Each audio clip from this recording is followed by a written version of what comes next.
El filósofo francés Michel de Montaigne decía que la muerte nos tiene perpetuamente durante toda nuestra vida agarrados por el cuello. Y yo añadiría que al final acaba estrangulándonos. Pero, ¿y si pudiéramos escapar? ¿Y si pudiéramos zafarnos de ella? Aunque solo fuera evitar su presencia, esa presencia desagradable que a veces nos asalta en la cama justo antes de dormir, porque sabemos que llegará. Y eso va en contradicción misma con todo lo que la evolución nos ha dado durante millones de años. Nos ha convertido en máquinas de supervivencia, en organismos cuyo principal objetivo es mantenernos vivos a toda costa. Y sin embargo, esa misma naturaleza que nos ha dado ese impulso vital nos ha gastado una broma macabra, haciéndonos finitos, perecederos, con fecha de caducidad. Es una triste paradoja que supone el precio por nuestra condición de seres inteligentes, porque el resto de los animales, el resto son inmortales, no saben que van a morir. Y sí, son tan finitos, tan perecederos, tan caducos como nosotros, pero como no lo saben, ojos que no ven, corazón que no siente. Y claro, ese conocimiento nos ha planteado la pregunta más terrible de todas las preguntas. ¿Y después qué? Y durante miles de años nos hemos dado respuestas una tras otra, desde la ciencia, desde la religión, desde la filosofía, y no la hemos sabido contestar. La más lógica de las respuestas, la más racional, es que después de la muerte nos enfrentamos a algo que tampoco somos capaces de imaginar: la inexistencia, el estado en el que hemos estado o no hemos estado durante la mayor parte de la historia del universo. Y de todas las posibilidades es la más terrible, no solo porque suponga la extinción de nuestra identidad, de nuestros recuerdos, de nuestras experiencias, sino porque es desconocida. Simplemente no podemos ni experimentar ni imaginar lo que es no existir.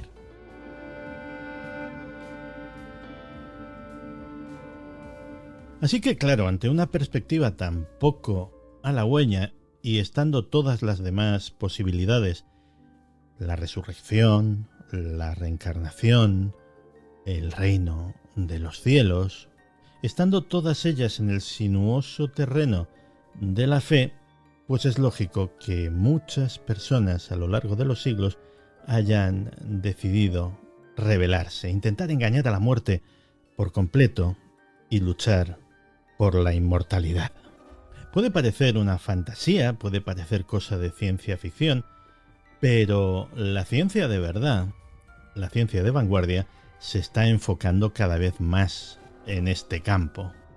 En 2013, por ejemplo, Google fundó una empresa de biotecnología llamada Calico, cuyo objetivo era resolver la muerte, así como el que resuelve un sudoku. El cofundador de PayPal, Peter Thiel, también está metiendo buenos millones en su lucha contra la muerte. Jeff Bezos, el segundo hombre más rico del mundo, o el primero, depende de la temporada, ha invertido muchísimo dinero en una empresa llamada Altos Labs que planea rejuvenecer las células para revertir las enfermedades. La búsqueda de la inmortalidad incluso ha llegado al mundo de las mascotas y hay una empresa que investiga para que los perros puedan vivir más tiempo. Eso sí, no descartan que si con los perros tienen buenos resultados, pues podrían aplicar las mismas técnicas a los seres humanos. Todos queremos vivir más tiempo, todos queremos ser jóvenes durante más tiempo, y eso se ha convertido en un gigantesco mercado que para 2025 moverá la nada desdeñable cifra de 610.000 millones de dólares.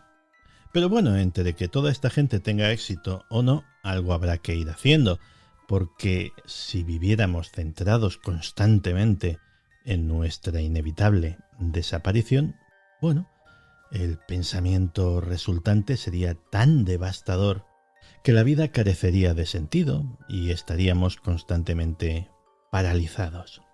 Así que hemos creado toda una narrativa de la inmortalidad para que la vida tenga algún sentido.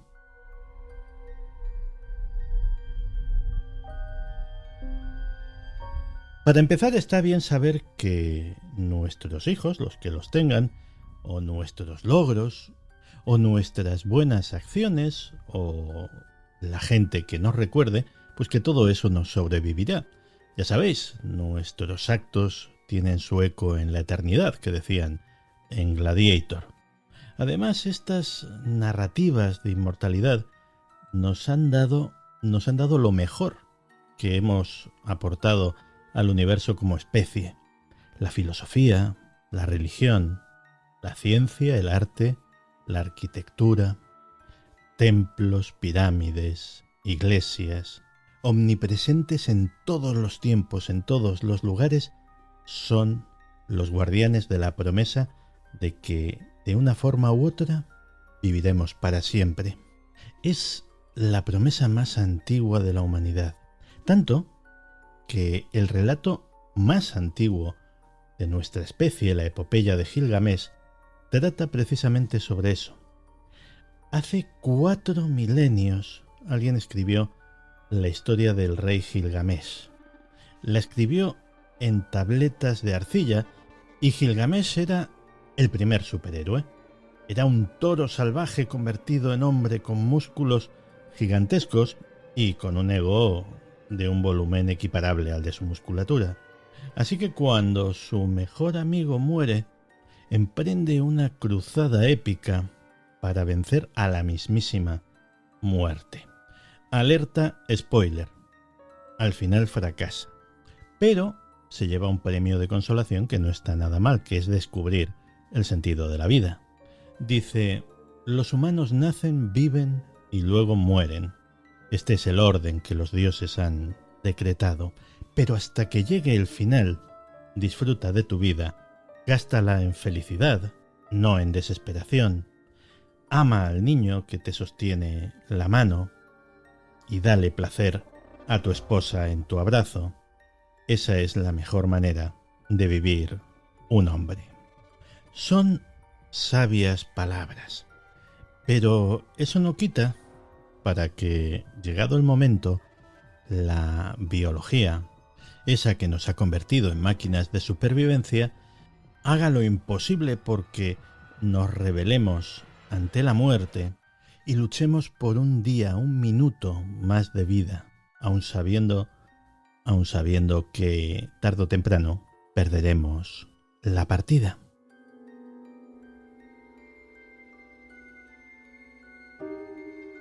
¿Alguna vez habéis estado a punto de morir? Yo sí, 2 veces. Una, un accidente de moto del que salí prácticamente ileso, pues por suerte, porque iba a bastante velocidad, pero no di con nada, ni con una farola, ni con un guardarraíl, ni con ningún obstáculo, y simplemente rodé por el suelo. Y otra, pues atragantado. Y aprendí mucho de esas 2 experiencias. Lo primero que aprendí es que cuando llega ese momento no tienes miedo, lo cual parece bastante contraintuitivo. De hecho, tienes hasta una pizca de curiosidad. ¿Qué pasará? Y te da tiempo a pensar, porque los segundos se hacen larguísimos. Recuerdo perfectamente la caída en moto como si fuese a cámara lenta y pensar precisamente eso, de cómo me dé con algo o venga un vehículo en dirección contraria, aquí nos quedamos. Y cuando me atraganté simplemente pensé: qué manera más estúpida de morirse. Y después de eso, Después de eso lo que sientes es una necesidad increíble de mantenerte con vida, tomando las medidas inmediatas para salvarte como sea. Y bueno, aquí estoy. Aquí estoy yo y aquí estamos todos nosotros. Porque ese impulso individual de voy a mantenerme vivo como sea, en el fondo también es un impulso colectivo. Tan solo en el último siglo, por ejemplo, las innovaciones médicas, los trasplantes de órganos, las vacunas, los antibióticos, han duplicado nuestra esperanza de vida. Y hay quien cree que podríamos volver a duplicarla. Y después de eso, duplicarla otra vez. Pero bueno, también hay que tener en cuenta que eso es solo parte del problema. A fin de cuentas, no se trataría solo de vivir más, sino de vivir como poco igual. No creo que nadie considere deseable una prolongadísima vejez, pongamos, de un siglo, pero acosado por un montón de trastornos y enfermedades incapacitantes. Se trata de vivir más y de vivir más tiempo sanos. Pero incluso si consiguiésemos erradicar la vejez y la enfermedad, eso no nos haría inmortales. ¿Sabéis que un investigador llamado Steven Austad calculó cuánto tiempo viviría un inmortal? Es decir, cuánto tiempo una persona que fuera inmune a todas las causas naturales de muerte se mantendría viva sorteando los accidentes, desgracias, catástrofes, asesinatos, guerras, etcétera, etcétera. Pues como mucho 5.775 años, que oye, no está mal, pero tampoco es ser inmortal.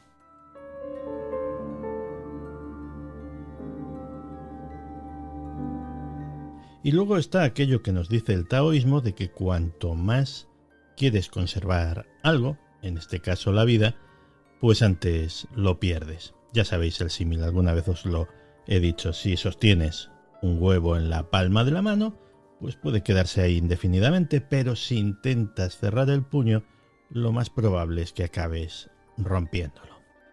Pues algo así es lo que le pasó al primer emperador de China, a Qin Shi Huang, que gobernó el país en el siglo III antes de Cristo y oye, que estaba empeñado en vivir para siempre.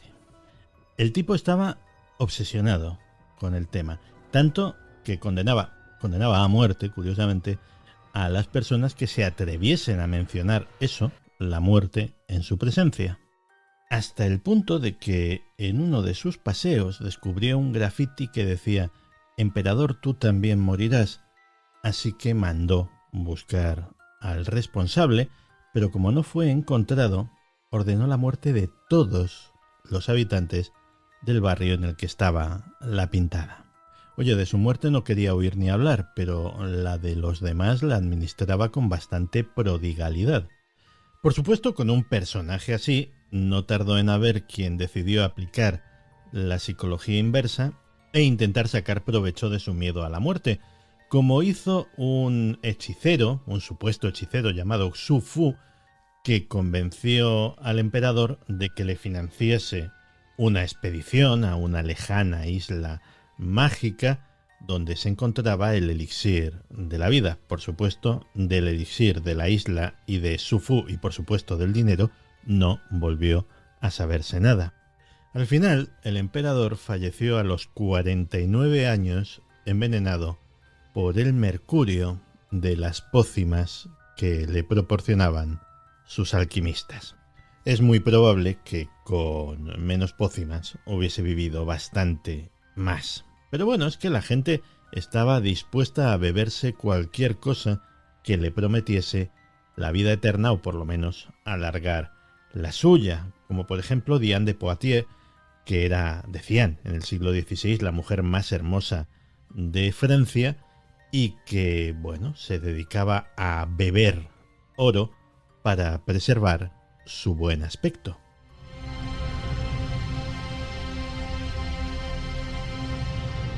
Y si los métodos para mantenerse vivo no salen como esperábamos, ¿cuál sería la alternativa más obvia?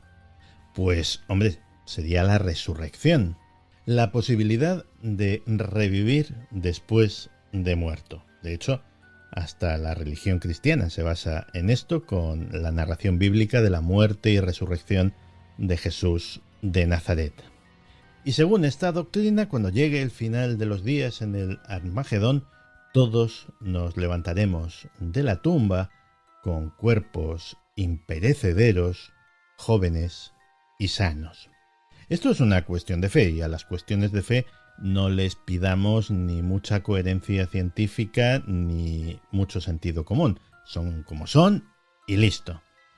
Los científicos, algunos científicos que son bastante aguafiestas, pues sostienen que, bueno, si esto es así, tendría Dios que recrearnos, que volvernos a crear de cero, porque si quisiera levantar nuestros cuerpos o utilizar las partículas o el material que había sido parte de nuestro cuerpo y lo volviera a reunir y de una forma mágica y nos volviese a construir, habría un problema, lo que denominan el problema caníbal, que es que, claro, nuestros cuerpos después de fallecer forman parte del proceso de reciclaje natural, ya sean enterrados o incinerados o lanzados al mar.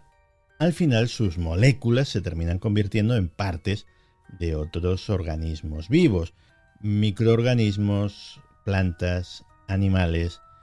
Y bueno, ya sabéis cómo es la cadena trófica, unos se comen a los otros y al final partes de nosotros acabarían siendo partes de otras personas, con lo cual no podemos resucitar todos a la vez, o al menos de esa forma, porque nuestro cuerpo o partes de nuestro cuerpo ya habrían sido utilizadas para los cuerpos de otras personas. Todo esto nos lleva a un problema filosófico que se llama la paradoja de Teseo o el problema del barco de Teseo. Dice la leyenda griega que al barco de Teseo se le iban cambiando las partes que se iban estropeando, tablas, mástiles, velas, cuerdas, etcétera, etcétera. Hasta que llegó un punto que ya no quedaba una sola pieza original. Todo había sido reemplazado. Con lo cual cabía preguntarse si seguía siendo realmente el mismo barco.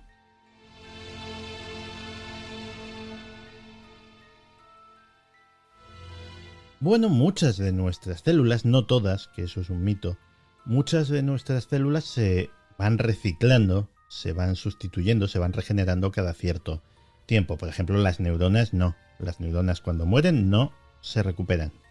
Pero la mayoría de los 75 billones de células que puede haber en un cuerpo humano sí que se reciclan cada cierto tiempo.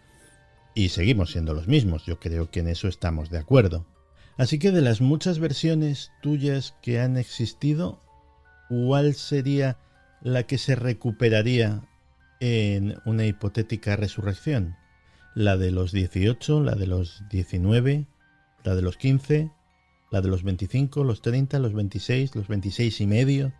Es una pregunta que le podríamos hacer a un matemático de la Universidad de Nueva Orleans llamado Frank Tipler, que en su día sacó un libro que se titulaba La física de la inmortalidad, en el cual ni más ni menos que pretendía dar la demostración científica de que el relato de la resurrección, tal y como se entiende en el cristianismo, era no solamente posible, sino probablemente exacto. El libro es una gozada, yo os lo recomiendo, y hombre, es bastante complicado ahora mismo en un par de minutos resumirlo. Pero su planteamiento tiene que ver con el final del universo, o al menos un probable final del universo, una evolución tecnológica y sobre todo de la computación cuántica absolutamente indefinida hasta que llegase ese momento del final del universo, y bueno, la creación de algo que encaja con nuestro programa anterior, de un entorno virtual en el que serían reproducidos todos los seres que han existido, reproducidos a nivel cuántico. Y la física cuántica nos dice que si dos cosas son iguales a nivel cuántico, no es que sean una copia de la otra, no es como hacer un clon, no, es que son la misma cosa. Es decir, resucitaríamos en ese entorno. Todo esto suena muy turbio explicado o resumido de esta manera, pero si tenéis el humor de aguantar las 600 y pico páginas del libro, ya veréis cómo lo deja bastante más claro. O no, que el libro también tiene sus momentos confusos. Y luego están los que, bueno, tienen modelos de resurrección más asequibles. Los que postulan, por ejemplo, que un día podría ser posible descargar los datos de nuestro cerebro en algún tipo de computadora y luego transferir esos datos a un nuevo cuerpo natural o artificial. Para admitir esto, habría que admitir que para mí y para muchos otros que saben muchísimo más que yo de estas cosas, es mucho admitir, habría que admitir que el cerebro es la sede de nuestra conciencia. Pero vamos, esto es otra historia que daría para un programa entero.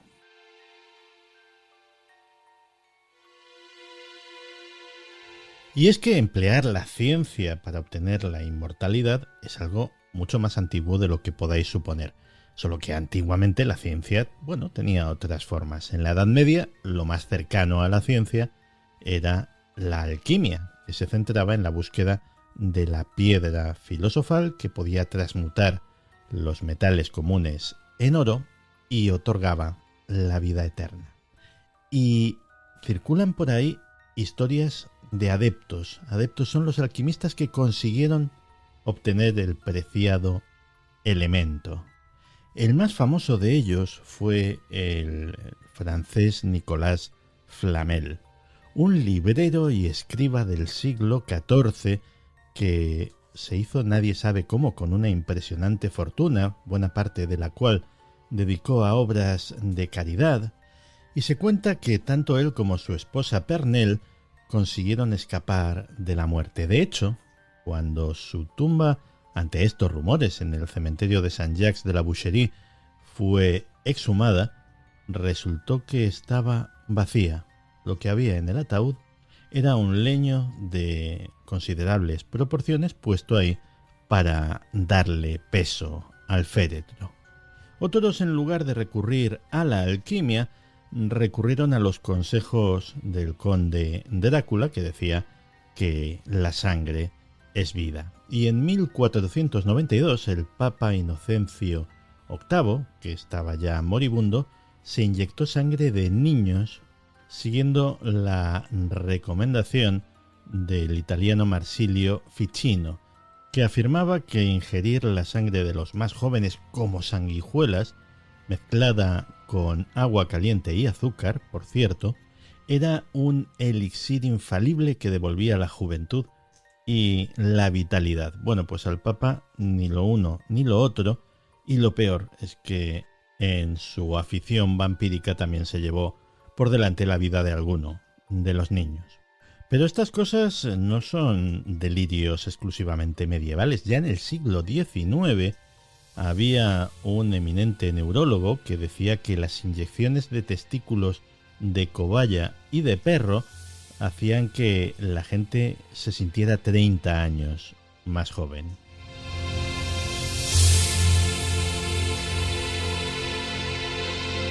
En el siglo XX, la idea de la inmortalidad, de la vida eterna, atrajo, cómo no, a algunos jerarcas nazis que, como ya sabemos, pues no eran ajenos a ninguna locura más o menos esotérica que pudiesen probar. Uno de los que con más empeño se dedicó a esta tarea fue el jefe de las SS, Heinrich Himmler. Detrás de su mítica y conocida búsqueda del Santo Grial, que incluso le trajo en persona hasta España, se encontraba una leyenda medieval que decía que aquel que bebiese del Grial conseguiría anular la muerte. Esto, que en origen era algo simbólico, alegórico, pues Himmler decidió tomárselo al pie de la letra y dedicar tiempo y recursos a la búsqueda de este Grial que nunca encontró. Y así llegamos finalmente a la época contemporánea en la que la ciencia busca vencer a la muerte. De hecho, la búsqueda de la inmortalidad, o al menos prolongar la vida humana tanto como sea posible, forma parte esencial de los fundamentos del transhumanismo. Y las empresas de biotecnología dedican muchos recursos a esta tarea, sabiendo que quien dé finalmente con la tecla ganará muchísimo dinero. Y no es en absoluto una tarea utópica. Muy difícil, sí, pero no utópica. El físico y matemático Thomas Fink, en un reciente artículo, hacía una revelación sorprendente. Y es que, al parecer, es muy probable que las primeras formas de vida que poblaron nuestro planeta hace millones de años fueran, de hecho, inmortales, y que a lo largo de la evolución, el envejecimiento y la muerte fuera algo que apareció porque era una ventaja evolutiva. Vidas más cortas proporcionaban mayores recursos a los individuos más jóvenes, que a su vez tenían mayores posibilidades de reproducirse y de volverle, por tanto, a dar una vuelta más a la manivela de la lotería genética y de la selección natural. Así que, por tanto, la inmortalidad, no la mortalidad, puede ser el estado primigenio de las cosas. Y si ese estado existió, no es imposible ni descabellado intentar que nuestra biología regrese a ese estado primigenio.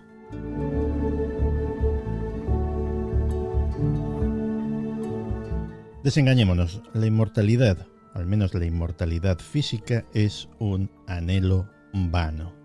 Todo, absolutamente todo lo que conocemos alguna vez desaparecerá, incluido nuestro propio planeta y muy posiblemente nuestro propio universo. Todo es cuestión de tiempo y vivir 100, 200 o 1000 años, el día final no supone gran diferencia. Posiblemente el mejor refugio, el mejor remedio para la angustia o la ansiedad que nos pueda proceder nuestra propia mortalidad resida en la filosofía. La filosofía nos recuerda que en el peor de los casos imaginables, que no haya ni reencarnación, ni resurrección, ni otra vida, que la muerte simplemente signifique el paso a la no existencia, eso significa que la muerte es algo que no podremos experimentar, porque ya no habrá nadie para experimentarlo. Si significa no poder experimentar cosas, no tener experiencias, bueno, tampoco es tan preocupante. No se trata de una oscuridad eterna, ni de un infinito tiempo de soledad. Como dijo Epicuro, la muerte en ese caso no es nada para nosotros, es directamente la nada. Pero aparte de eso, si buscáis un consuelo, una esperanza, un clavo ardiendo al que agarraros, hay otra parte de la filosofía, la lógica, que puede proporcionároslo. Veamos. Lo más difícil, lo más complicado, digamos que ya lo hemos hecho. Estamos aquí. Veréis, antes de nuestro nacimiento, pongamos desde la creación misma del universo hasta el momento de nuestra concepción, estábamos en potencia, estábamos en un estado que podemos denominar no existencia. Estado A.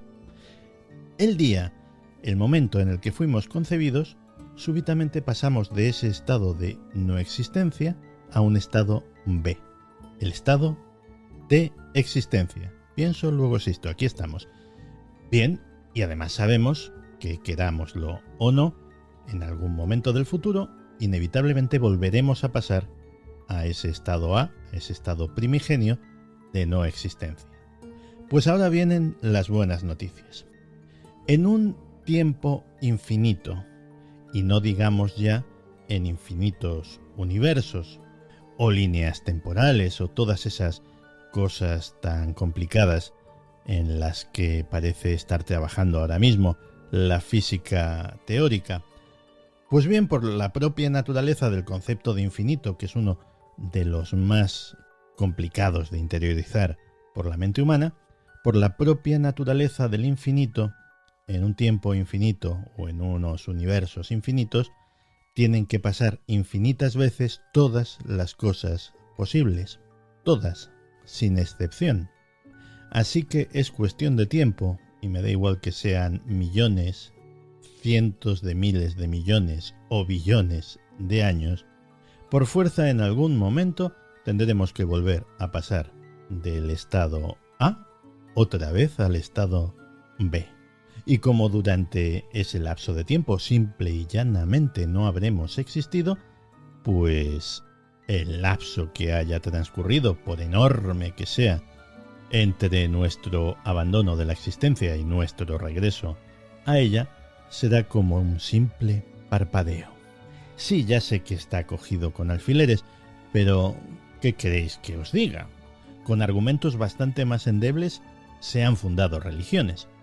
Aunque, como decía la semana pasada, a propósito de la naturaleza de la realidad, en este asunto de la muerte, también tengo el convencimiento de que la verdad es algo que probablemente ni siquiera estemos equipados para comprender y que llegado el momento es muy probable que nos encontremos con una sorpresa insospechada.